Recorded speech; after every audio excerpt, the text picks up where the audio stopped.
தொழில் பண்ணக்கூடிய மகர ராசிக்காரர்களுக்கு வெற்றி மேல் வெற்றி. புது புது விஷயங்கள் ஐடியாக்கள் கிரியேட் ஆகும். புதுசா ஒண்ணு கிரியேட் பண்றாங்கன்னா, அந்த இடத்துல மகரம் இந்த தடவ இருக்கும். இருந்தா தான் அந்த விஷயமே புதுசா கிரியேட் ஆகும்.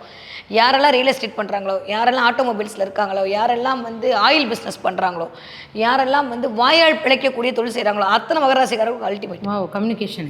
அதே மாரி டே டு டே வேலை செய்வாங்க. நான் அந்த பூ கட்டுறேன், நான் அந்த ஹோட்டல்ல சர்வரா இருக்கேன். இந்த மகர ராசிக்காரங்களுக்கு தான் இந்த தடவ ஜாக்பாட். ஓ!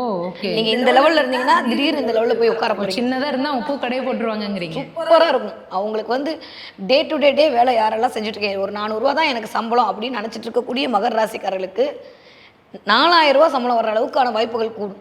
எப்போ? ஜூனுக்கு அப்புறம். ஜூன் வரைக்கும் ரொம்ப ரொம்ப கவனமா இருக்கணும் மகரம்.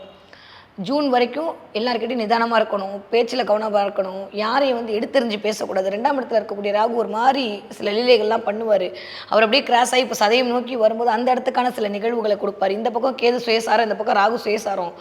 ரொம்ப பிரம்மாண்டமா சில விஷயத்தை யோசிக்க வைக்கும். டக்கு டக்குன்னு பேச வச்சிரும். பேச்சுல மட்டும் மகர ராசிக்காரர்கள் ரொம்ப கவனமா இருந்தாங்கன்னா போதும்.